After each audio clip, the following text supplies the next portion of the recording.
Welcome to Sober and Lit, the podcast for women who want to get sober, stay sober, and live a life that's way more lit than it ever was with wine. We're your hosts, Ruby and Susan, two alcohol freedom coaches keeping it real with stories, tools, and zero judgment. Whether you're sober curious or all in, you're in the right place. Let's feel lit, alcohol free. Hello, it's January. Happy New Year, Susan, and everyone that's listening. Happy New Year. Yeah, so it's 2026, and guess what? We are starting our third year of recording the pod. Oh my gosh, 3 years, Susan. Well, 2 years under the belt. We're going on our third year. I guess we must like it. Yeah. So love it. Yeah. I love it. So today's episode is really for the woman who looks back and thinks if I'm honest, I wish I'd done some things differently. Or for women who know deep down that it's not too late to change the story. We talk a lot about health and mindset and the benefits of going alcohol free on this podcast. But today we want to talk about something actually bigger, legacy. What our kids and grandkids are actually learning from us, whether we realize it or not. The core question that we're posing here is what message do I want my kids and or my grandkids to receive about alcohol in 2026? And Susan, I'll start with you, toss it over to you. What, did you have a moment where you realized, this isn't just about me anymore? Well, one story that came to mind was my son. So way back in 2013 when I went to AA, because at that time that was all there really was as an option when I was exploring my drinking. My son was fascinated about it. And we were in the car. He was probably, oh my gosh, he was, I don't know, 10 maybe? No, he was older than 10, maybe 14. Was really curious about it and wanted to see my chips and everything. And he asked me, he said, so you never drank? And I'm like, nope. And he goes, even if somebody left you at the altar, you wouldn't drink? And I'm like, okay, number one, where did that come from? This extreme example and leaving you at the altar. And I'm like, nope, sober people don't drink, but it just sort of was this extreme example of no, you don't need to drink because of this stressful situation, being left at the altar. I think that at that time he was watching way too much How I Met Your Mother, which is this show, but and maybe he was just thinking about that. And consequently, which is really interesting, my son does not drink at all. He doesn't like how it makes him feel. He doesn't like feeling that out of control feeling. So he doesn't drink at all. And I'm not sure if that's because of my experience. Then again, in 2020, when he was a younger man, he just has decided not to drink. And I think that for me, besides that story, I think from your question about it, I realized it wasn't just about me anymore. I think I didn't really realize that until after I got sober. When you're looking back and going, oh, what kind of example did I show my daughter or my son when I came home from work and immediately reached for a glass of wine? And my daughter does drink occasionally. And she has said, though, she's told me, I don't drink when I'm upset. I don't drink when I'm sad. I don't drink when I'm stressed. It's a social when I'm out. So I'm glad, because I've told her, if you drink as a coping mechanism, it becomes more addictive so much faster. And so I just never wanted her to fall into those patterns. And so it's really more after I learned more about alcohol and how it works in your brain and body that then I've been wanting to convey that information to my children. Yeah. I love that. Yeah. Same. For me, I agree in that. I think it was after getting alcohol free and kind of looking back and doing a lot of internal work. So originally I did do it for myself, my own health. My why was I want to get healthy and I didn't want alcohol to be ruling my life. And I realized that my son was seeing me drink. I really started to drink more heavily when he was in elementary school, and then it increased when he was in junior high and then high school, and then really increased when he was in college because I was an empty nester. But what I want to also talk about is my aunt. So my aunt passed away. So alcohol has played a big role in my family. I've had, I can go back generations in the past, and people have been addicted or maybe died from a DUI. But this particular aunt had bariatric surgery like me. And I had no idea she was drinking as much as she was until the day of her funeral.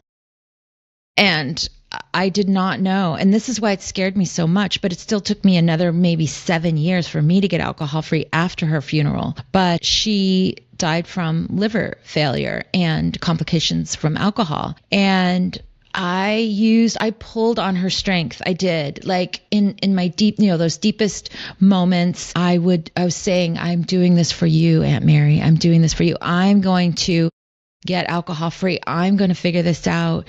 And you were not able to at the time, but I'm going to do it, And so I really did use that kind of during my alcohol free journey, that kind of like pulling on someone who has passed away and doing it for them. But I can share with you that my proudest moment was when I got to celebrate like a year. I think it was a year alcohol free or something like that. And I said to my son, I'm a year alcohol free. And he just said to me, I am so proud of you, Mom. I'm so proud of you. And right now I'm tearing up because, I really thought that he just saw me, drinking, not being present, maybe being, I didn't have a lot of patience when I drank. I didn't ask a lot of questions. And I share really honestly.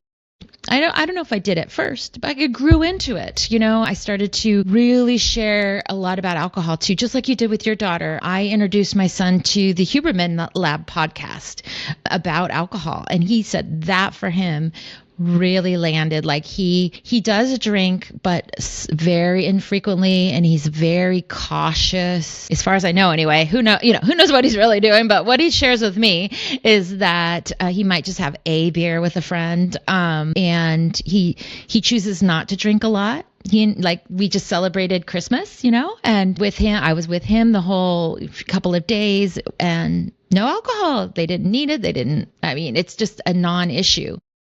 But what was interesting is when I started sharing about the truth, he started sharing some truths. And it was a little scary at first, but he started to say, Mom, did you know I was totally drunk at my high school graduation? Like during the ceremony? I had no idea. I was actually drunk, at his high school graduation. I had no idea because I was not able to see if he was drinking. Apparently he was really drunk. It just made me sad.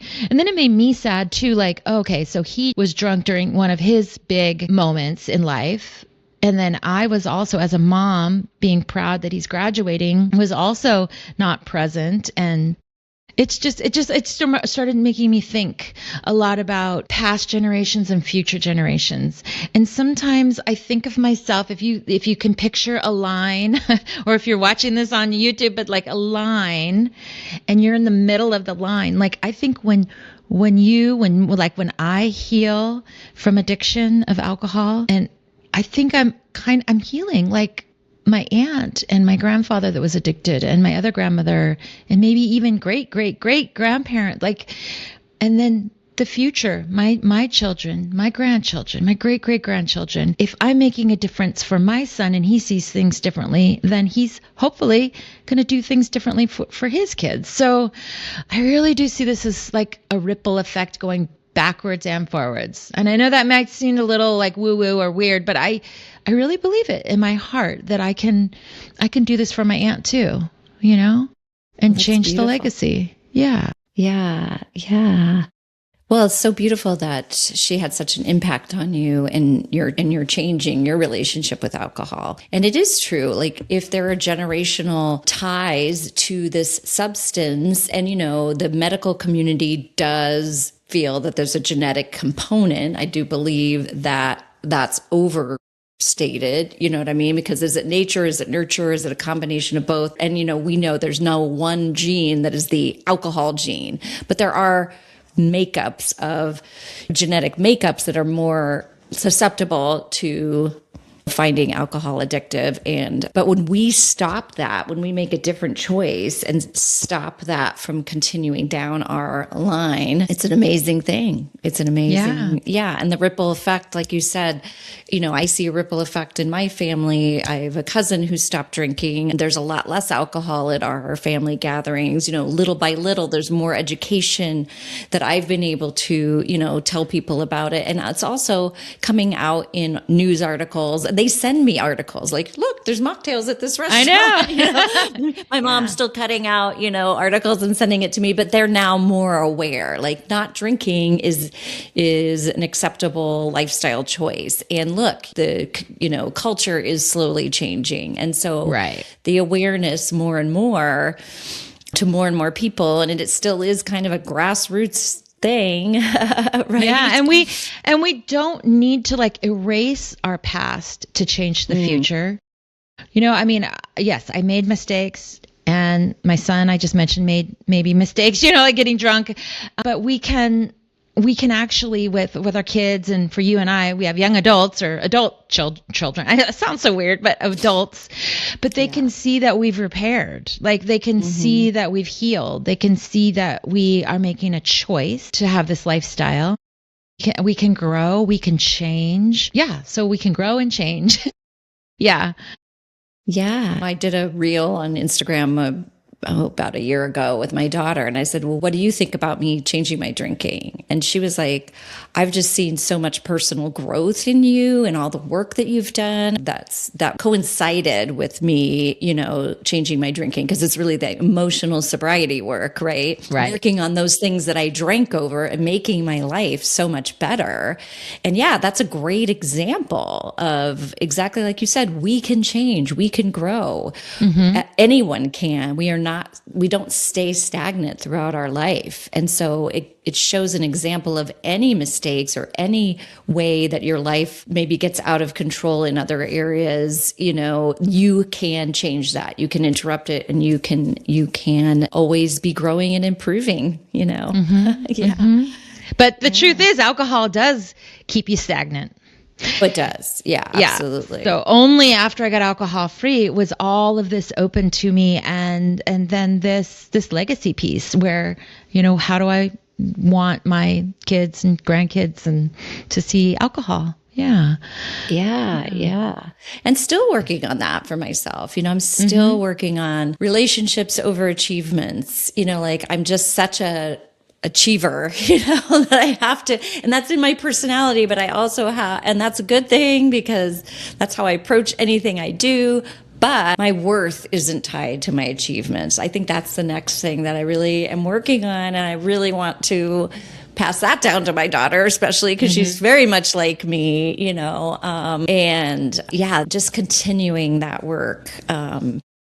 But just showing our kids that, celebration doesn't require alcohol, just all the things that we, perfectionism. Oh, that's a huge one. Yeah. And just feeling the feelings, right? We, at least my generation and probably my parents and maybe in the last, we were told, or I was told, don't cry, don't be sad, be happy.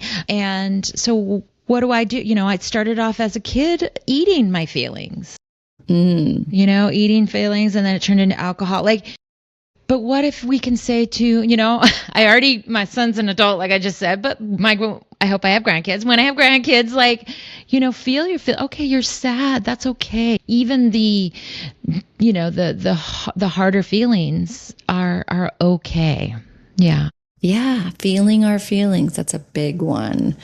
Yeah. And just letting them be. And not having to fix them or do anything with them, but just letting them flow through us and out the other side. And all the meaning making, just learning about how your brain works has been a huge result, of the work that I've done in becoming alcohol free and really changing my mindset around alcohol. It's sort of if I can change my mindset around alcohol, what else can I change my mindset around? I just realized in my alcohol freedom journey, how much more control we have over our thoughts than we ever realized. I mean, and continuing, to do that work. Curiosity, like that's our big word that we always use, right? Is we can apply that curiosity to anything. Like I always felt like as a mom and as a manager at work, and that I always had to have all the answers. And as a coach, it's not about answers, it's about questions. Right? Exactly. Yeah. And that's all you need to change anything in your life, is just to get curious. You don't even have to know where it's going to end up, but just the starting point is curiosity. Is this serving me? Is this helping me be a better person? Any of your behaviors, eating, not even the big things. It's just any of your lifestyle choices, watching TV every night, just that's my thing. We had to sit down, watch a couple shows. It's like, what could you do with those 2 hours? There's so many other areas in our life where you can continue to make changes and up-level your life for you to feel better. Yeah. Right. It's all about feeling better. And I do feel like self-compassion is another word, like you mentioned, curiosity, but the mistakes piece, I want to touch on that one more time, because we all make mistakes. We all do. And once there's a whole process that I take clients through to release that shame and guilt and, feeling like I messed up as a parent. I was drinking as a parent, for example, if that's one of the things you're dealing with.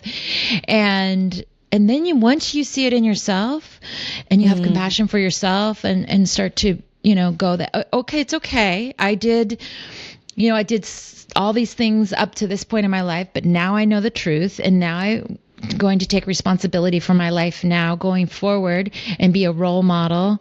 And you can even go into an actual identity shift, and it's an evolution. It's again, this, you just mentioned it, it's something we're going to work on for the rest of our lives. We start to, but when you stop drinking, it's not just, actually, that's just the tip of the iceberg when you stop drinking. I feel like, I became a leader. I became a leader, not only as a coach, but I think people look up to me, even in my family and friends. And it's really brave to go first. I went first out of my family and friends, everybody I know. I was the first one that I knew that got alcohol free. And I've mentioned in previous podcast episodes that it's not always easy, but I still want to do it. Even if one of my friends or one of my family members is drinking less or getting alcohol free, it's so worth it. I am okay with taking the bullet or whatever for the rest of my family, because I do want to be that role model. And I do want to show that we all can change. Like I said earlier. Yeah.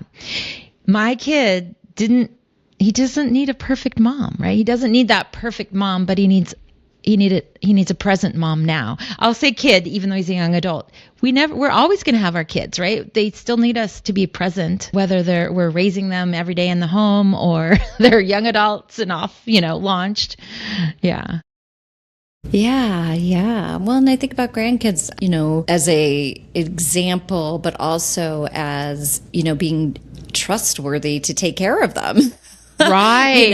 If your kids want to go on vacation or out for the evening, my kids will know. I don't have any grandkids with my children yet, but my kids will know that I will always be fully present and take care of them. Yeah. They're kids, So I think, I'm never going to be, not that I ever worried about being a crazy grandma, but I'm looking forward to being one eventually. Me too. But yeah. And in a way, when you have grandkids, you could see it as a do-over, meaning, well, you did what you did with your own kids or kids. And then if you have them, and then it's like, oh, grandkids, we can also let them go, right? We get them for maybe a day or two, and then we can send them back home. Yeah. I'm looking forward to that for sure. Yeah. Well, but yeah. Do you have any tactics you'd like to share with our listeners around getting more clarity or reflecting around, this legacy concept that we brought up today? Well, I think that, journaling and reflection is just such a huge part of any journey, any meaningful life. I think you have to be able to go back and reflect in order to move forward in a positive way. And honestly, I'm not that great at it. Like, that's something that I continue to work on. I'm doing a 2025 reflection, journaling through a Bible study that I'm doing, and just, looking back to see, the hard places, the celebrations, just to continue to do that reflection, because I think it's just like history. We will continue to make the same mistakes if we don't take that time to reflect, to change the things that we want to change, keep the things that are working, and move forward. And again, no judgment, no right answers, no beating yourself up. It's really about just getting curious and recognizing and going, okay, this is an area I just maybe want to work on a little bit. Right. Or this is an area I want to change in my life. And then what resources can I come up with that will help me do that, and really capitalizing on what is working. I do that a lot with my clients. Like, I just did this with a client. She's like, my morning routine works so great. And then where she falls down in her drinking is in the evening. And so she's like, okay, I'm going to take the example of what I do in the morning, and I'm going to create something for the evening and have this amazing evening routine. And so we've been working on that. So it's a principle in self-improvement that I learned from a workshop that I did at my job, was capitalizing on your strengths, not this focus on all your weaknesses, but taking what you're already strong at and using that to inform the other areas of your life. Yeah. So it's really a positive experience versus a negative, beat yourself up type of things. Right. Yeah. So what I hear you saying is journaling, reflecting, maybe asking yourself, like, what do I want? Like the original core question we posed for this podcast episode is, what do I want as my legacy or even just what do I want my kids or grandkids to see in me in 2026? And it doesn't even have to always be about alcohol, like you were saying. It could be morning routines, evening routines, and just really kind of sitting down. If you are having a hard time journaling, I love like maybe lighting a candle, putting on some soft music that's maybe just instrumental music or something that doesn't have a lot of words, if that like bothers you. And then having one question and maybe closing your eyes and thinking about it. What do I want my kids or grandkids or young adults, kids, or anybody in my life to like? What legacy do I want to lead from now forward? Yeah. Yeah. I mean, what are they seeing when they used to watch me, how I celebrate, how I handle stress, how am I using alcohol as self-care? And sometimes they don't necessarily see the alcohol, but they see your behavior around it. Like I would say, my kids would say, Mom was always stressed out. Mom's always uptight. And that's what I was using alcohol for, to be nicer, to deal with my stress, etc. So now being alcohol free, am I still stressed out? Maybe sometimes, but hopefully they're seeing that I'm dealing with it in a different way. I mean, we have our personalities. I'm a firstborn daughter on both sides of the family, and granddaughter too. So I'm not kind of show up with, an agenda and chop, and, so I can't really help that, but I'm not using alcohol. I think that they find me so much easier to be around, so much easier going. That's what I've heard too. And like a better listener. I really don't think I was a good listener when I was drinking at all. And I'm more, calm, and I didn't have a lot of patience. I would just change subjects or move on, and yes, I was definitely a stress person. I remember I would constantly, I just remembered when my son was like in junior high, I would be in the car or somewhere, or even at home, wherever I was. And this is what I would do, is go like, breathe, Ruby, breathe, in my head. But sometimes I'd say it out loud. And then all of a sudden my son would be like, what's wrong? Because I heard you say, breathe, Ruby, breathe. So yeah, it's just funny what our kids see. He just always saw me stressed, because it was like a chronic level of stress and anxiety that was just always undercurrent of everything every day. That's what it felt like. Yeah. And I just no longer feel that. It's amazing. It's I just amazing. I want y'all to drink the Kool-Aid and come onto our side because it's true. We see things in Technicolor. It's a positive Kool-Aid. We promise. Yeah, I know. I was trying to make a joke, obviously. Yeah, it's Kool-Aid. Kool-Aid. Well, yeah, to that point with anxiety, I know that a lot of the emotional regulation and the regulation tools that I've learned, I've been able to pass on to my daughter-in-law who struggles with anxiety. And she's not a drinker at all, but just learning the breathing techniques, learning ways to regulate your nervous system to bring that anxiety down, that you can use your breath, use mindfulness techniques. And, that's been a part of my emotional sobriety journey. All those things, all of that I learned on the other side of alcohol. And so I have all these skills now that then I can pass on. Like, I can't wait to teach like the havening, the butterfly to grandchildren. Like, okay, this is how you can deal with your anger. Are you feeling really angry? This is how you can calm down. I do.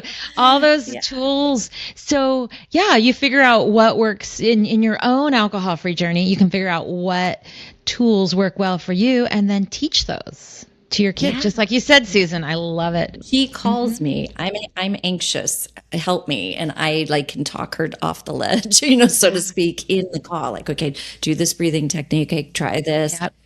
And it works, And my son does too. He'll call me when he's going through something. And now I'm totally a resource. I listen, I can coach or I can just listen. A lot of times I'm just listening, but but then offering whatever, breath work. I love it. This has been such a wonderful conversation. And I want to really, the question you can ask yourself, like, what would I love to pass down? Going forward, and we're not talking about mistakes or the past, but going forward, what do you want to pass down instead? And you actually can start to craft this year. Yeah. Well, we are at the part of our podcast where, Susan, what are you going to do? I'll ask you this is January, the very beginning of January. What are you going to do to feel lit in January 2026? Do you have something planned? Well, I am switching up my evening routine. I'm really working on my sleep. I've been wearing my Apple Watch when I've been sleeping and getting my sleep score. And I'm thinking of getting an Oura ring to really try to improve my sleep. And so one of the things that I have been doing in the past that I think really works for me, that I'm continuing to do in my evening routine, is legs up the wall pose before bed, along with going to bed earlier. I find my sleep is so much better if I lights out by 10 and I'm starting to move that back even. I want to even see if I can get a little teeny bit earlier to see if it improves my REM sleep and my deep sleep. That's what I've noticed. If I go to bed too late, if I go to bed past 11 p.m., I don't fall asleep easily. I don't sleep well at all. So going to bed earlier, but legs up the wall pose before bed relaxes the mind and the body, and it calms your nervous system. I do my VU breath along with that. I do the Rosenberg some of these other techniques that I've learned for regulating your nervous system and really calming your nervous system. But just the legs up the wall, it's a very passive stretch for your hamstrings, which I have very tight hamstrings. It also reduces stress and anxiety. It eases lower back pain. And it really does promote better sleep. I've noticed that I just have better sleep on the nights that I do legs up the wall. And so it's getting curious and saying, does this really help? It's a really restorative yoga pose. It helps decompress the spine and really soothe muscle tension. And I'm also doing a little 15-minute yoga thing that you sent around. I was going to mention that. I'm doing a little yoga as well. And then I end with the feet up the wall. But so and this is in an effort to improve my sleep, as well as it's great for your body. It's great for your digestion. It's just a great thing to do. But yeah. I love it. And in yoga, they oftentimes, because I take yoga, a lot of different types of yoga, and it's called an inversion, to have your feet higher than your heart. So you can, and so feet up the wall is perfect. So like you just mentioned, I'm starting to do this. It's like a 30-day challenge. It's just light evening yoga before bed. But I think I'll add the feet up the wall again. I remember when I did it. Oh, you and I were sharing a hotel room one time for a conference or something. Yes, and you we did it. Yeah, and you introduced me to it, and I got into it, and I was doing it, when you introduced me to it. And I think I'm going to go back to it because I have a Fitbit. It's new, and I've been looking at my sleep score and trying to figure out exactly like you, like how can I get more deep sleep? How can I get more REM sleep? And I think this is going to help a lot to do this, like winding down earlier, feet up the wall, maybe a little light stretching. Yeah. So if you all want to join us, let us know, Let us know if you try legs up the wall and you like it. We love to hear from you. And we have some really lovely, lovely comments that people have left on Spotify and Apple. And we just want to thank you so much for telling us that you enjoy our podcast. It means the world to us because we're just doing this as a labor of love. And so getting a little love back is just so special to us. Before I say my final goodbye, we do want to talk about, we have this group for people that are already alcohol free, and we call it Feel It for Life. And it's our community. So, Coach Susan and I coach around getting alcohol free, but this is for people that have already, either they're there, but they just feel a little like they want community. They want to still grow and learn and change and have other, women to go through this together. It's kind of like a maintenance, I guess, program you could call it, or I don't know, but we do coaching. We usually have a topic every month. We love our little small community of women so much. It's like my favorite part of the week. And we'd love for you to join. You can reach out to us. We'll post a link, but please just reach out to one of us and say you're interested in finding out more about Feel It for Life. And we'd love to see you join. Yay. And it's really not about like being exclusive, because it is for people who are alcohol free, because like Ruby said, we help women get alcohol free. That is our focus. But when you are alcohol free, there's not a whole lot of alcohol free people out there. I mean, there's more and more, but you can feel lonely. You can feel like you need connection. And we also, every month, we work on different topics that help with that emotional sobriety work. Yes. And that is really the focus, is to continue to grow. Like we call our sessions Grow and Glow, because we're continuing to grow, because that's what it's all about. And this connection, because still 2 years, 1 year, 6 months alcohol free. We have people from all different that have different times, but we all still are moving through an alcohol-centric world, and just having the support of a group where you can decompress, where, oh my gosh, I went to this party and, or I have this to do or whatever, and just have a place to go to talk about it, because a lot of people don't even have anyone to talk about their life being alcohol-free, and these special communities. So very special. We invite you to join us. Yes. All right. I will end with saying the most important thing that we can pass down, legacy wise, is not perfection. It's the permission to choose differently. And so I love your journal reflection questions that you offered, Susan. And we just want to wish you a happy new year and all the best in 2026. And stick with us. Keep listening, for our third year. Yeah, it's lots of guests, special guests, and great topics. And we just love our listeners. And thank you for listening. Happy New Year. Happy New Year. Thanks so much for listening to the Sober and Lit podcast. If you enjoyed this episode, we would love it if you would subscribe, rate, and review. It really helps get the word out. And remember, do something today to help you feel lit. See you next week.